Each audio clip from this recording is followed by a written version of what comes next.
विज्ञान पाठशाला में आप सभी का स्वागत है स्टूडेंट्स। आज मैं आप लोगों के लिए साइंस का एक और नया वीडियो लेकर के आया हूं जो रिलेटेड है सीटीईटी एग्ज़ाम जुलाई 2024 से रिलेटेड। जो भी स्टूडेंट्स सीटीईटी एग्ज़ाम देने वाले हैं जुलाई में और पेपर सेकंड में अगर उनका सब्जेक्ट साइंस है तो उनके लिए ये वीडियो रामबाण साबित हो सकता है। तो ये टॉपिक मेरा सेकंड टॉपिक से रिलेटेड है ये मेरा वीडियो, जो कि है कंपोनेंट ऑफ फूड से, यानी भोजन के घटक से। तो इस वीडियो को शुरुआत से लेकर अंत तक ज़रूर देखें स्टूडेंट्स, और वीडियो पसंद आने पर इसे लाइक और शेयर करना बिल्कुल ना भूलें। साथ ही साथ मेरे इस चैनल को आप सब्सक्राइब कर लें, जिससे मेरे आने वाले हर एक नए वीडियो का नोटिफिकेशन आपके पास समय समय पर आता रहेगा। और आज हम इस टॉपिक से रिलेटेड कई सारे मल्टीपल चॉइस क्वेश्चन भी पढ़ने जाएंगे, जो कि आपके इस टॉपिक को और अच्छा बेस्ट तैयार करने में आपका हेल्प करेगा। तो चलिए स्टार्ट करते हैं हमारे अब इस टॉपिक को। तो पहला टॉपिक हमारा इसमें भोजन यानी कि फूड। यह खाद्य पदार्थों का समूह है जो सजीवों को ऊर्जा प्रदान करता है तथा पुराने ऊतकों की मरम्मत करता है तथा नए ऊतकों का निर्माण करता है। तो देखिए स्टूडेंट्स, भोजन जो है वो स्टूडेंट्स क्या होता है, खाद्य पदार्थों का जो खाने योग्य पदार्थ होते हैं उनका क्या है, एक ग्रुप होता है, एक समूह होता है। और ये सजीवों को मुख्य रूप से ऊर्जा प्रदान करने का काम करता है तथा पुराने जो ऊतक होते हैं उनकी मरम्मत करता है और नए ऊतकों का निर्माण करने का काम करता है। अब हम पढ़ते हैं भोजन के कार्य। इसके कार्य क्या हैं? इसका पहला कार्य स्टूडेंट्स, शरीर को उचित विकास प्रदान करने के लिए इसका उपयोग किया जाता है। नंबर दूसरा, शरीर के विभिन्न कार्यों को करने के लिए इसका औचित्य होता है, इसका महत्व होता है। नंबर तीसरा है, क्षतिग्रस्त या घायल शरीर की कोशिकाओं की मरम्मत के लिए इसके लिए आवश्यकता होती है। नंबर 4 है हमारा, विभिन्न कोशिका भागों के निर्माण के लिए भी इसकी आवश्यकता होती है। नंबर 5, बीमारियों और संक्रमण के बचाव के लिए, यानी कि बीमारियों और संक्रमण से बचाव के लिए इसकी हमें आवश्यकता होती है।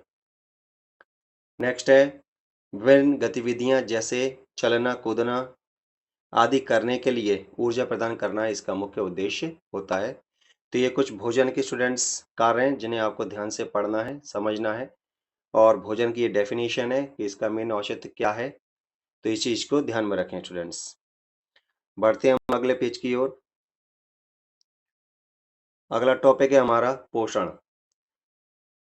हमारे शरीर की वृद्धि और विकास तथा ऊर्जा प्राप्त करने के लिए आवश्यक पोषक तत्वों के सेवन की प्रक्रिया को स्टूडेंट्स हम कहते हैं पोषण। इसको पोषण कहा जाता है। यानी शरीर की हमें वृद्धि और विकास तथा ऊर्जा प्राप्त करने के लिए जिन आवश्यक पोषक तत्वों का हम सेवन करते हैं, आवश्यक पोषक तत्वों को सेवन करने की जो प्रक्रिया है वो प्रक्रिया क्या कहलाती है स्टूडेंट्स? पोषण कहलाती है, उसको पोषण कहा जाता है। लिखा है आगे कि हमारे भोजन में 3 मुख्य पदार्थ होते हैं स्टूडेंट्स, जिन्हें पोषक तत्व कहा जाता है। इस चीज को ध्यान रखें कि हमारे जो भोजन है उसमें 3 मुख्य पदार्थ होते हैं जिन्हें पोषक तत्व की कैटेगरी में रखा गया है या कहा जाता है। ये हैं स्टूडेंट्स, वसा, प्रोटीन और कार्बोहाइड्रेट। इसके अलावा हमारे शरीर को स्टूडेंट्स पानी, खनिज लवण, विटामिन और आहारी रेशे की भी आवश्यकता होती है स्टूडेंट्स। नेक्स्ट आते हैं अब हम यहाँ पर विभिन्न पोषक हमारे शरीर के लिए क्या करते हैं। अब ये जो पोषक तत्व अभी हमने पढ़े हैं, जैसे फैट है, प्रोटीन है, कार्बोहाइड्रेट है, और इसके अलावा जो पानी है या खनिज लवण है, विटामिन या आहारी रेशे हैं, ये हमारे शरीर के अंदर क्या रोल निभाते हैं, तो इनको आज हम पढ़ने जा रहे हैं। इस वीडियो के माध्यम से इनको समझेंगे और इनसे रिलेटेड हम मल्टीपल चॉइस क्वेश्चन भी पढ़ने जा रहे हैं। तो जरूर वीडियो को शुरुआत से लेकर अंत तक पूरा देखना स्टूडेंट्स आप लोग। तो पहला टॉपिक है यहाँ पर हमारा स्टूडेंट्स कार्बोहाइड्रेट। कार्बोहाइड्रेट में कार्बन, हाइड्रोजन और ऑक्सीजन होते हैं। इस चीज को ध्यान में रखें। कार्बोहाइड्रेट में 3 मुख्य तत्व होते हैं, वो है कार्बन, हाइड्रोजन और ऑक्सीजन। इस चीज को ध्यान में रखें। कार्बोहाइड्रेट काम करने और खिलने के लिए ऊर्जा देते हैं। इस चीज़ को ध्यान में रखें, जो कार्बोहाइड्रेट होता है ये किसी भी को कार्य करने और खिलने के लिए क्या देगा, ये स्टूडेंट्स ऊर्जा देने का काम करता है।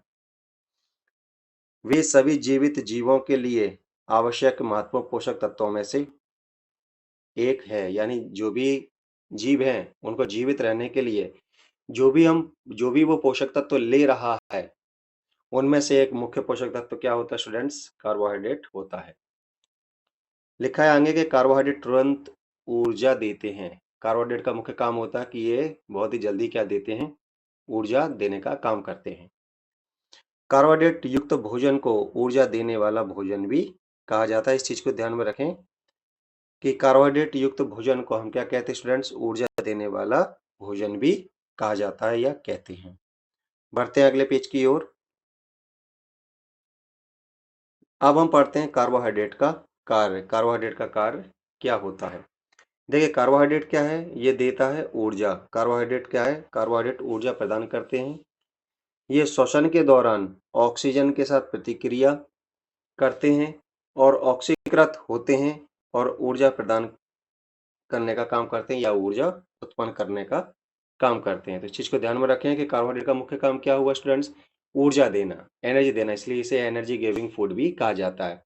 और श्वसन यानी रेस्पिरेशन प्रोसेस के दौरान क्या होता है, ये ऑक्सीजन के साथ प्रतिक्रिया करते हैं और ऑक्सीकृत यानी ऑक्सीडाइज्ड होकर के ये क्या उत्पन्न करते हैं स्टूडेंट्स, ये ऊर्जा उत्पन्न करने का काम करते हैं। नेक्स्ट है यहाँ पर मंड के लिए परीक्षण। अब इसका टेस्ट कैसे करते हैं, किस केमिकल से करते हैं और क्या चेंज होता है, वो आज हम पढ़ने वाले हैं। स्टार्च जो होता है स्टूडेंट्स, ये आयोडीन घोल को गहरा नीला या काला कर देता है। तो ये इसकी पहचान होती है स्टूडेंट्स। और जिस केमिकल का इस टेस्ट में हम यूज करते हैं, जिस केमिकल का इस टेस्ट में हम यूज करते हैं वो होता है स्टूडेंट्स आयोडीन। इस चीज को ध्यान में रखें। और ये जो सॉल्यूशन है, ये सॉल्यूशन कैसा हो जाएगा स्टूडेंट्स, ये हो जाएगा गहरा नीला और काला। यानी ये किस चीज को इंडिकेट करेगा कि जो भी फूड मटेरियल है उसमें क्या उपस्थित है, कार्बोहाइड्रेट यानी कि स्टार्च उपस्थित है उसके अंदर। आते हैं अगले टॉपिक पर स्टूडेंट्स। अगला टॉपिक है हमारा यहाँ पर बसा यानी कि फैट। बसा भी जो होता है स्टूडेंट्स वो कार्बन, ऑक्सीजन और हाइड्रोजन के यौगिक होते हैं। ये भी एक प्रकार का क्या है, बसा जो है वो कार्बन, ऑक्सीजन और हाइड्रोजन का ही एक यौगिक है। इनसे मिलकर के बना होता है हमारा बसा। अब लिखा है कि 1 ग्राम बसा जो होता है वो 1 ग्राम कार्बोहाइड्रेट से मिलने वाली ऊर्जा से दोगुनी से भी अधिक ऊर्जा देता है। यदि हमारे पास 1 ग्राम बसा है और 1 ग्राम अगर कार्बोहाइड्रेट है तो भी वो कार्बोहाइड्रेट की तुलना में दोगुनी से भी ज्यादा अधिक ऊर्जा देगा। कौन, बसा यानी कि फैट। इसीलिए बसा युक्त भोजन को भी क्या कहते हैं हम स्टूडेंट्स, बसा युक्त वाले भोजन को भी हम कहते हैं ऊर्जा देने वाला भोजन कह देते हैं। इस चीज को ध्यान में रखें स्टूडेंट्स। बढ़ते हैं अगले पेज की ओर। अब हम पढ़ते हैं स्टूडेंट्स बसा के कार्य यानी फैट के क्या फंक्शन होते हैं स्टूडेंट्स।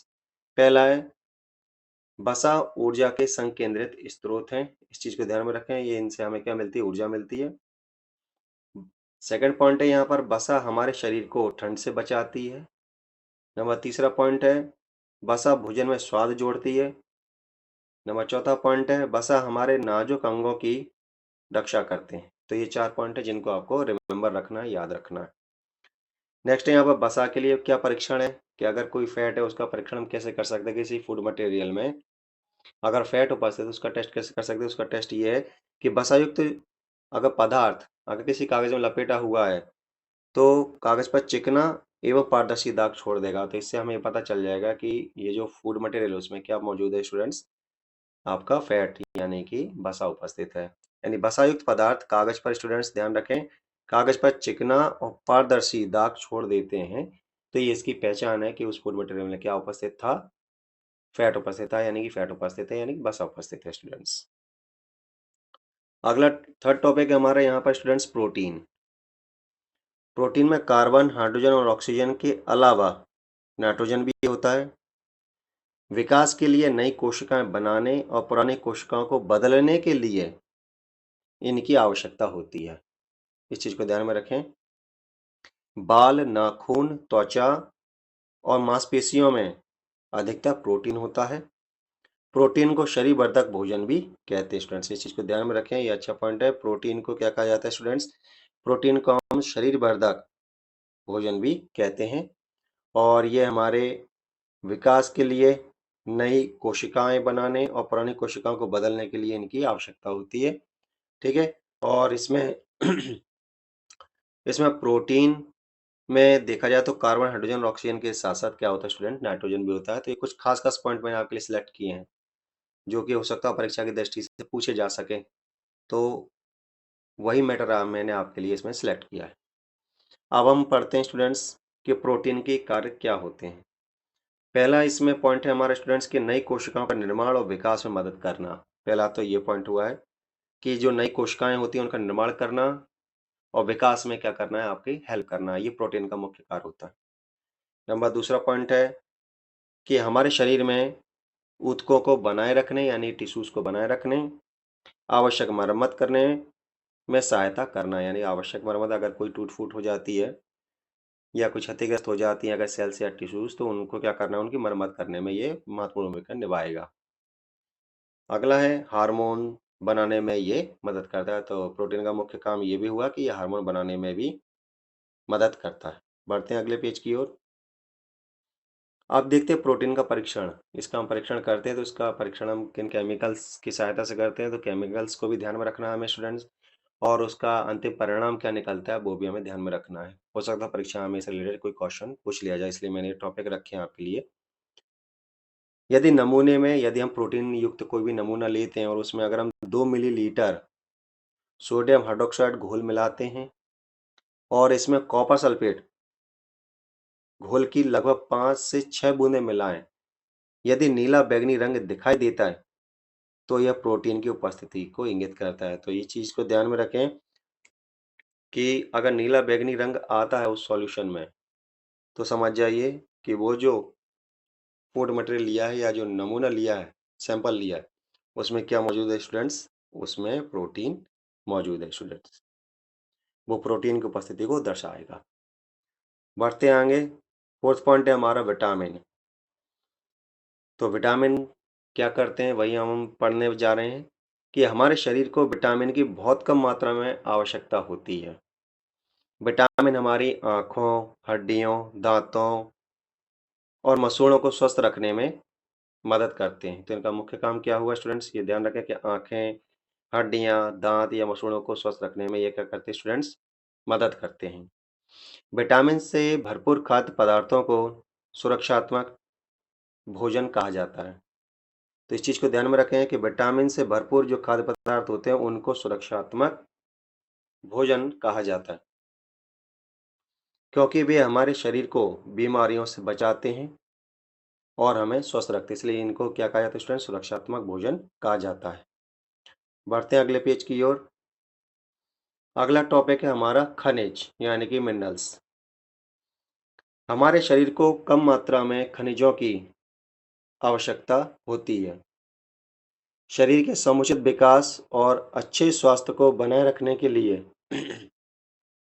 प्रत्येक आवश्यक है। तो स्टूडेंट्स, जिस प्रकार हमें विटामिन की आवश्यकता होती है, उसी प्रकार हमें बहुत ही कम मात्रा में खनिजों की भी आवश्यकता होती है, और ये समुचित विकास और अच्छे स्वास्थ्य को बनाए रखने के लिए ये आवश्यक होते हैं। अब आते हैं, अगला टॉपिक है हमारा जल। तो जल के जो कार्य हैं वो आज हम पढ़ते हैं। पहला कार्य है कि किसी व्यक्ति के वजन का लगभग 70% हिस्सा स्टूडेंट्स पानी होता है। इस चीज को ध्यान में रखें, हो सकता है परीक्षा में पूछ लिया जाए। अगला सेकंड पॉइंट है, शरीर में पाचन जैसी सभी क्रियाएं, सभी रासायनिक प्रतिक्रियाएं घुली हुई या घोल अवस्था में होती हैं। तो पाचन जैसी जितनी भी क्रियाएं हो रही हैं तो उसमें कहीं ना कहीं पानी जो होता है महत्वपूर्ण भूमिका निभाता है, क्योंकि जो भी रासायनिक प्रतिक्रियाएं हो रही हैं वो घुली हुई या घोल अवस्था में ही होती हैं। नंबर थर्ड पॉइंट है, पानी पचे हुए भोजन को शरीर के चारों ओर ले जाने में मदद करता है। तो ये पानी का एक और मुख्य कार्य है।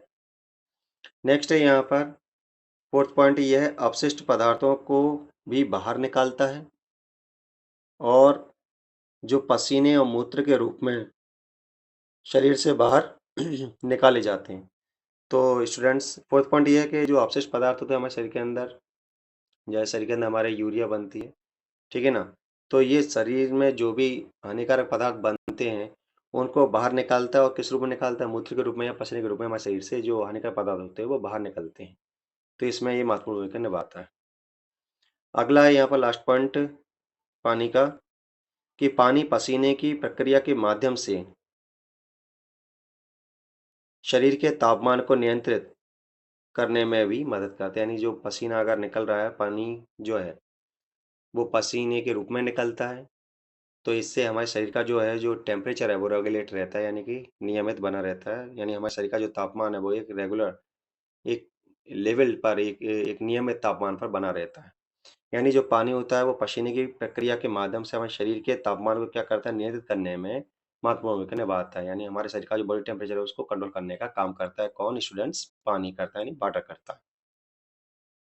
बढ़ते हैं अगले पेज की ओर। अगला है हमारा टॉपिक रूगेज।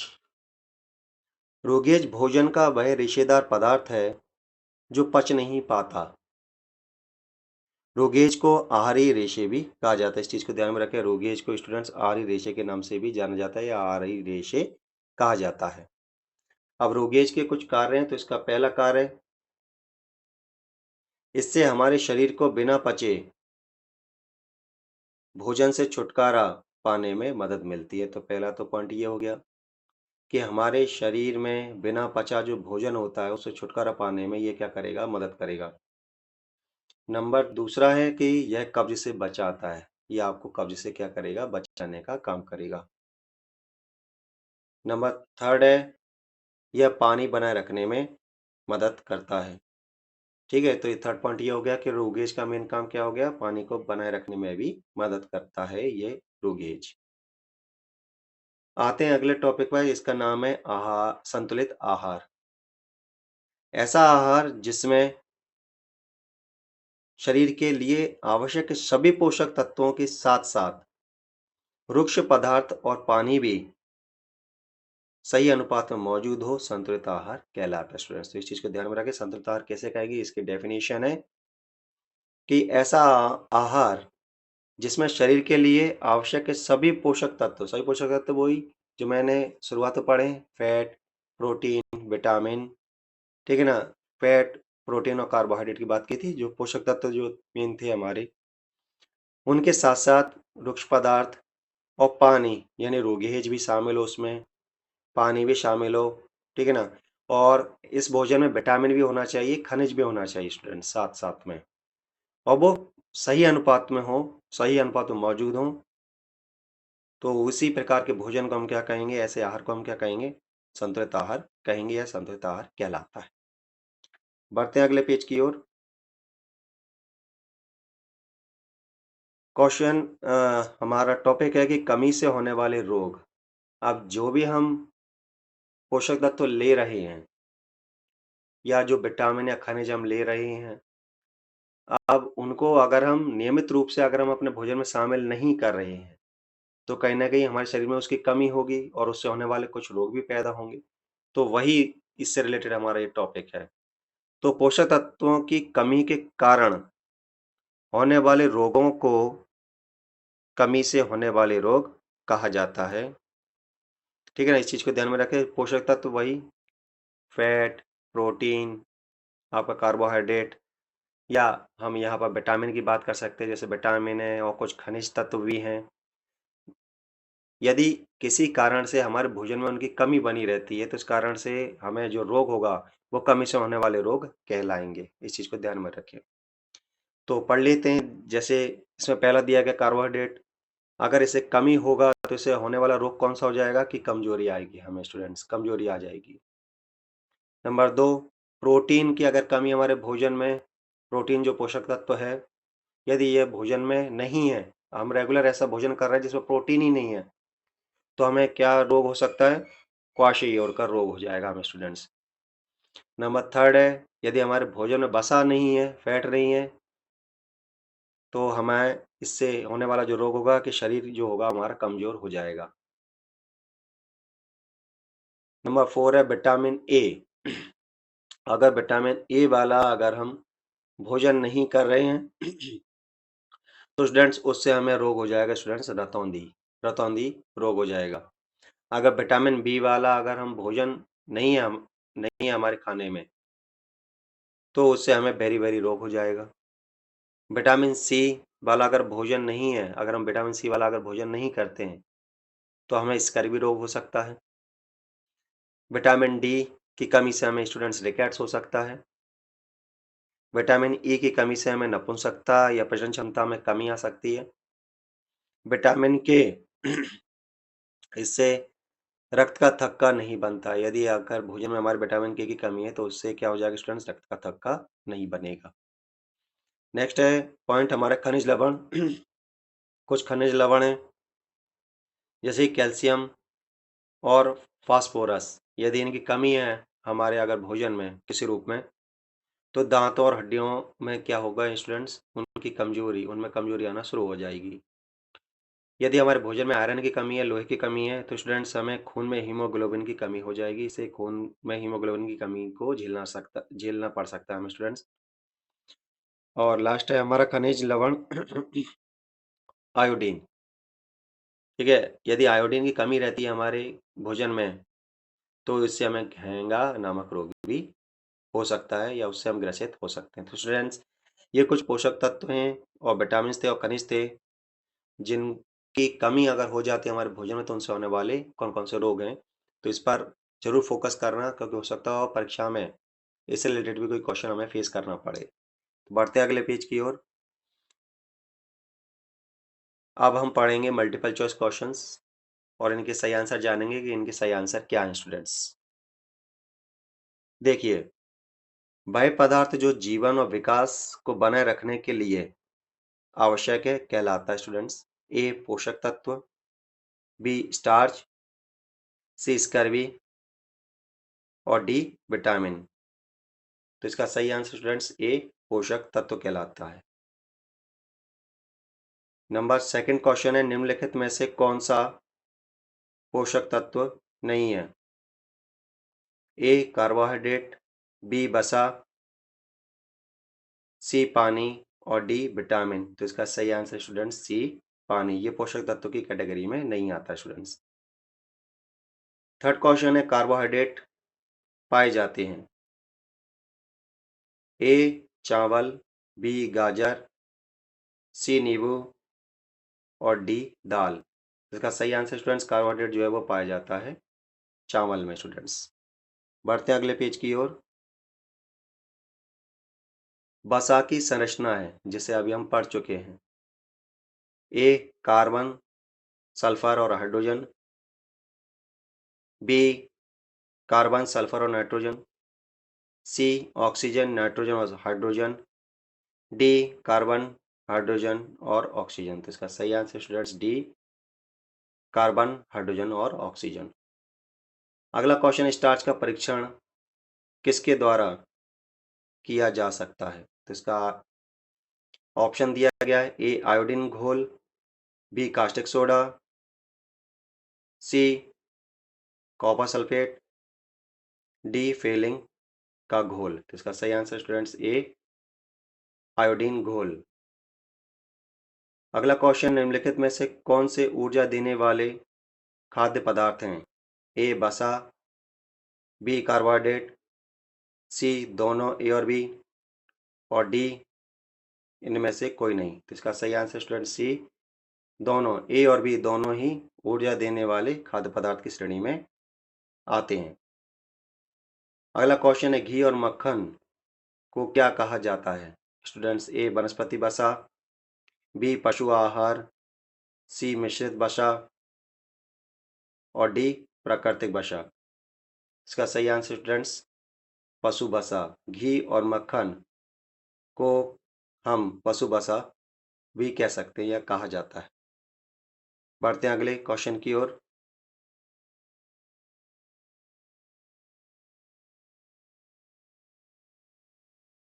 प्रोटीन हमारी सहायता करता है। ए शरीर निर्माण में, बी त्वचा को मुलायम बनाने में, सी प्रतिरक्षा बनाने में, डी इनमें से कोई नहीं। तो इसका सही आंसर स्टूडेंट्स ए, शरीर निर्माण में। अगला क्वेश्चन है, गन्ने में कौन सा कार्बोहाइड्रेट मौजूद होता है? ए सरल कार्बोहाइड्रेट, बी जटिल कार्बोहाइड्रेट, सी दोनों ए और बी, और डी इनमें से कोई नहीं। तो इसका सही आंसर स्टूडेंट्स सरल कार्बोहाइड्रेट। अगला क्वेश्चन है, निम्नलिखित में से कौन पादप प्रोटीन के अच्छे स्रोत हैं? ए मेवे, बी मछली, सी दूध, डी अंडे। इसका सही आंसर है ए मेवे। विटामिन और खनिज, अगला क्वेश्चन है, विटामिन और खनिज हैं? ए सुरक्षात्मक भोजन, बी ऊर्जा देने वाला खाद्य पदार्थ, सी शरीर निर्माण करने वाले खाद्य पदार्थ, और डी रोगेज। तो इसका सही आंसर स्टूडेंट सुरक्षात्मक भोजन। खनिज और विटामिन जो है वो सुरक्षात्मक भोजन की कैटेगरी में आते हैं। बढ़ते अगले क्वेश्चन की ओर।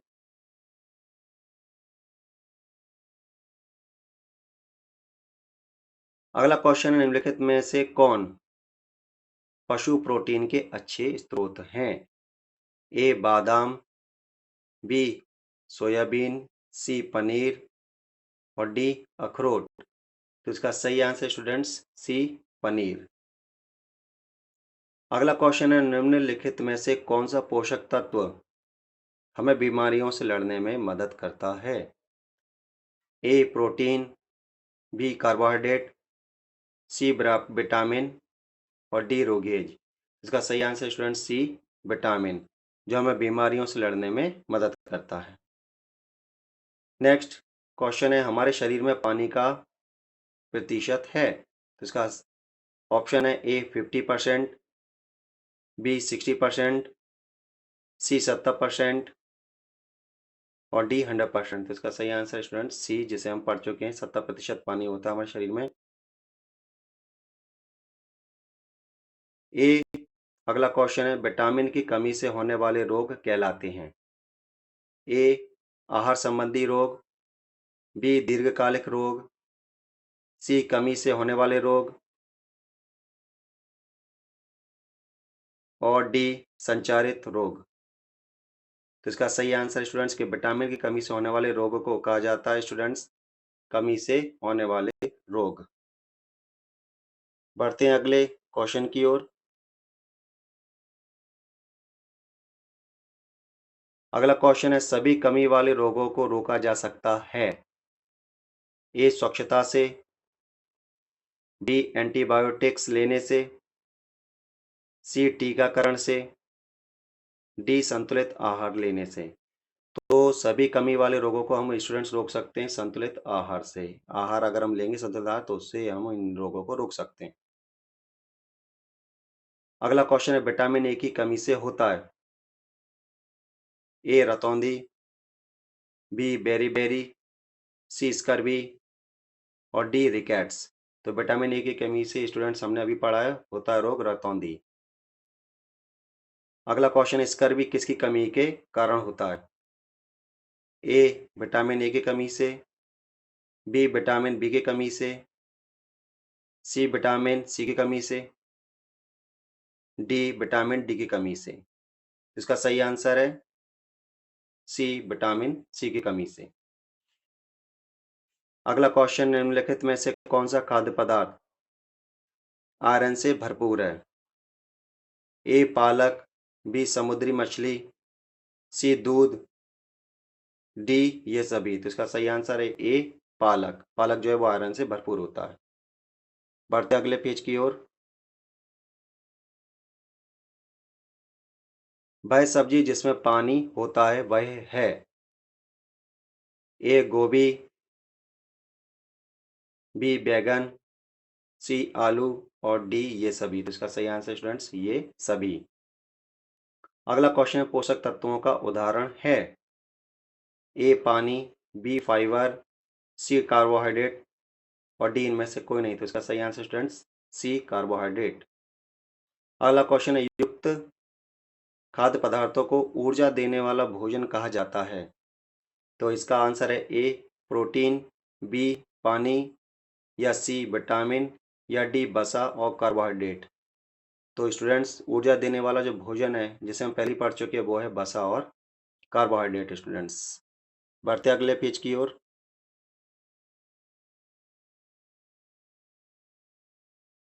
अगला क्वेश्चन है हमारे शरीर की वृद्धि और मरम्मत के लिए की आवश्यकता होती है। ए प्रोटीन, बी पानी, सी विटामिन और डी वसा। तो वृद्धि और मरम्मत के लिए हमें स्टूडेंट्स प्रोटीन की आवश्यकता होती है। अगला क्वेश्चन है युक्त खाद्य पदार्थ को बॉडी बिल्डिंग फूड्स कहा जाता है। तो ए पानी, बी प्रोटीन, सी विटामिन और डी कार्बोहाइड्रेट। तो इसका सही answer students B protein. Protein को बॉडी बिल्डिंग फूड्स कहा जाता है। अगला है क्वेश्चन हमारे शरीर को बीमारियों से बचाने में मदद करता है। ए प्रोटीन, बी पानी, सी विटामिन और डी वसा। तो बीमारियों से बचाने में कौन मदद करता है स्टूडेंट्स? वो है हमारा सी ऑप्शन विटामिन। बढ़ते हैं अगले पेज की ओर। हमारी आँखों, हड्डियों, दांतों और मसूड़ों को स्वस्थ रखने में मदद करता है। ए प्रोटीन, बी पानी, सी कार्बोहाइड्रेट और डी विटामिन। तो इसका सही आंसर स्टूडेंट्स डी विटामिन। अगला क्वेश्चन है हमारी आँखों और त्वचा को स्वस्थ रखता है। Option A vitamin A, option B vitamin C, option C vitamin D और ऑप्शन डी विटामिन ई। तो इसका सही आंसर स्टूडेंट्स विटामिन ए, जो हमारी आँखों और त्वचा को स्वस्थ रखने में मदद करता है। अगला क्वेश्चन है कि हमारे शरीर को हड्डियों और दांतों के लिए कैल्शियम का उपयोग करने में मदद करता है। तो कौन सा है वो vitamin? A vitamin A, B vitamin C vitamin D और डी विटामिन ई। तो इसका सही आंसर स्टूडेंट्स विटामिन डी। बढ़ते हैं अगले पेज की ओर।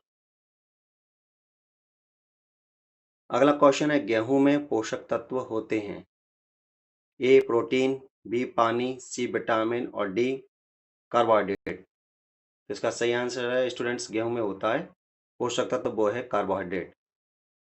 अगला क्वेश्चन है सोयाबीन में पोषक तत्व होता है। तो सोयाबीन में पोषक तत्व हमें देखना कौन सा होता है। तो ए ऑप्शन है प्रोटीन, बी पानी, सी विटामिन और डी वसा। तो सोयाबीन में स्टूडेंट्स होता है हमारा प्रोटीन। अगला है मक्खन में पोषक तत्व होते हैं। तो मक्खन में ऑप्शन है ए प्रोटीन होता है, बी पानी होता है, सी वसा होता है या डी विटामिन होता है। तो जो मक्खन में स्टूडेंट्स होता है वसा यानी कि फैट होता है। बढ़ते हैं अगले क्वेश्चन की ओर। अगला क्वेश्चन है प्रोटीन एक पादप स्रोत है।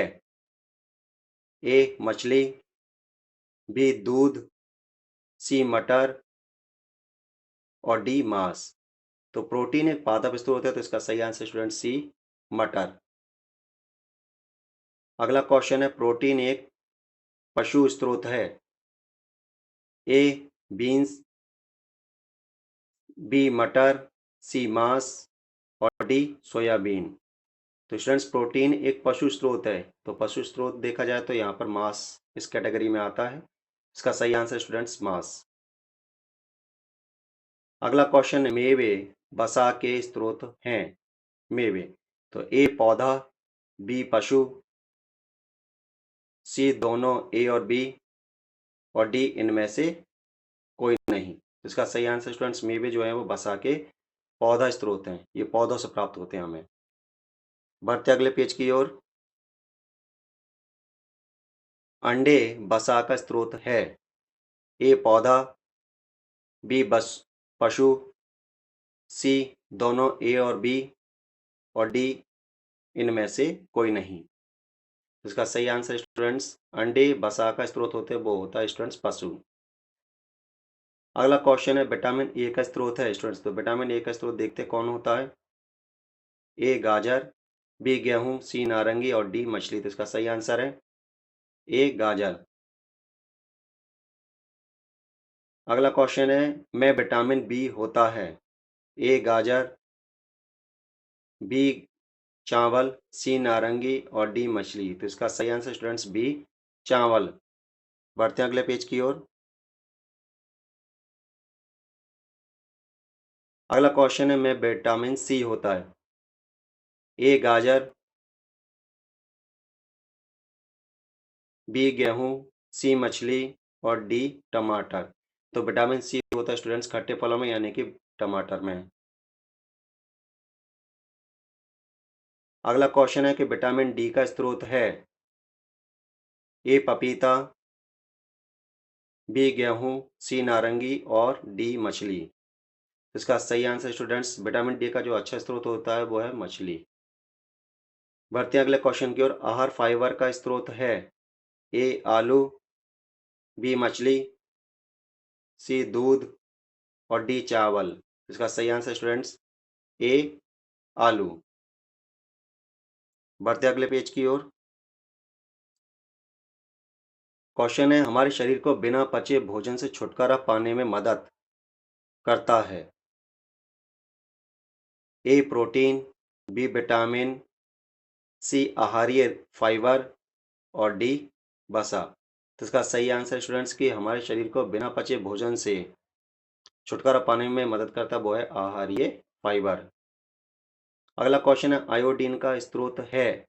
ए केला, बी अंडा, सी सेब और डी अदरक। तो इसका सही आंसर स्टूडेंट्स डी अदरक।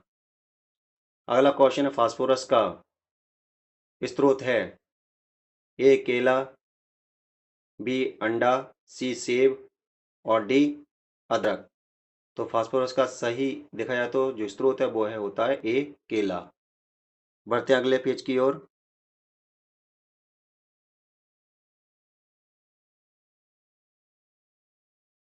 अगला क्वेश्चन है कि आयरन का स्रोत है। ए चावल, बी अंडा, सी सेब और डी मछली। तो इसका सही आंसर स्टूडेंट्स सी सेब। आयरन का जो अच्छा स्रोत होता है वो होता है सेब। अगला क्वेश्चन है कैल्शियम का स्रोत है। ए केला, बी दूध, सी सेब, डी मछली। तो कैल्शियम का जो सबसे अच्छा स्रोत होता है वो होता है स्टूडेंट्स बी दूध। हमारे शरीर को भोजन से पोषक तत्वों को अवशोषित करने में मदद करता है। तो ये हमारा अगला क्वेश्चन है। तो इसके ऑप्शन है स्टूडेंट्स ए प्रोटीन, बी पानी, सी वसा और डी विटामिन। तो इसका सही आंसर स्टूडेंट्स बी पानी। यानी हमारे शरीर में जो भी भोजन होता है उस भोजन से पोषक तत्वों को अवशोषित करने में मदद करता है स्टूडेंट्स पानी। बढ़ते अगले क्वेश्चन की ओर। अगला क्वेश्चन है कि शरीर से कुछ अपशिष्टों को मूत्र और पसीने के रूप में बाहर निकालने में मदद करता है। ए प्रोटीन, बी कार्बोहाइड्रेट, सी पानी, डी विटामिन। तो इसका सही आंसर स्टूडेंट्स सी पानी। नेक्स्ट क्वेश्चन है संतुलित आहार में होना चाहिए। ए केवल पानी, बी केवल विटामिन, सी केवल प्रोटीन और डी वे सभी। तो संतुलित आहार में स्टूडेंट्स ये सभी होने चाहिए। अगला क्वेश्चन है बहुत अधिक गरिष्ठ भोजन खाने से होता है। ए रिकेट्स, बी बेरी बेरी, सी मोटापा और डी गंडमाला। इसका सही आंसर स्टूडेंट्स सी मोटापा। बढ़ते अगले क्वेश्चन की ओर। की कमी से दृष्टि हानि होती है। A vitamin A, B vitamin C vitamin D और डी विटामिन ई। तो इसका सही आंसर है विटामिन ए। अगला क्वेश्चन है कि कमी से बेरी बेरी रोग होता है। A vitamin A, B vitamin C vitamin B one और डी विटामिन डी। तो बेरी रोग जो होता है वो विटामिन B1 की कमी से होता है। अगला क्वेश्चन, विटामिन सी की कमी से होता है ए रिकेट्स, बी स्कर्वी, सी बेरी और डी गंडमाला। तो इसका सही आंसर स्टूडेंट्स कि विटामिन सी की कमी से होता है स्टूडेंट्स बी स्कर्वी रोग। बढ़ते अगले क्वेश्चन की ओर। अगला क्वेश्चन है कि विटामिन डी की कमी से होता है स्टूडेंट, विटामिन डी की कमी से कौन सा रोग होता है? तो ए रिकेट्स, बी स्कर्वी, सी बेरी और डी गंडमाला। तो इसका सही आंसर है कि विटामिन डी की कमी से होने वाला रोग है स्टूडेंट्स रिकेट्स। अगला क्वेश्चन है की कमी से हड्डियां और दांत खराब हो जाते हैं। ए विटामिन डी, बी लोहा, सी कैल्शियम और डी आयोडीन। तो इसका सही आंसर स्टूडेंट्स सी कैल्शियम। अगला क्वेश्चन, आयोडीन की कमी से होता है ए रिकेट्स, बी स्कर्वी, सी बेरी और डी गंडमाला। तो इसका सही आंसर स्टूडेंट्स आयोडीन की कमी से होने वाला जो रोग है वो है गंडमाला। बढ़ते अगले पेज की ओर। क्वेश्चन है कि की कमी से एनीमिया होता है। ए विटामिन डी, बी लोहा, सी कैल्शियम और डी आयोडीन। तो जो एनीमिया रोग होता है स्टूडेंट्स वो होता है स्टूडेंट्स लोहे की कमी से। तो स्टूडेंट्स वीडियो आपको कैसा लगा? अगर आपको वीडियो पसंद आया हो तो वीडियो को लाइक और शेयर करना बिल्कुल ना भूलें। और अगले वीडियो के लिए आप लोग मेरे चैनल को सब्सक्राइब कर लें, जिससे मेरे आने वाले हर एक नई वीडियो का नोटिफिकेशन आपके पास समय समय पर आता रहेगा। तो नेक्स्ट वीडियो का आप लोग इंतज़ार कीजिए। तब तक के लिए thank you. Have a nice day.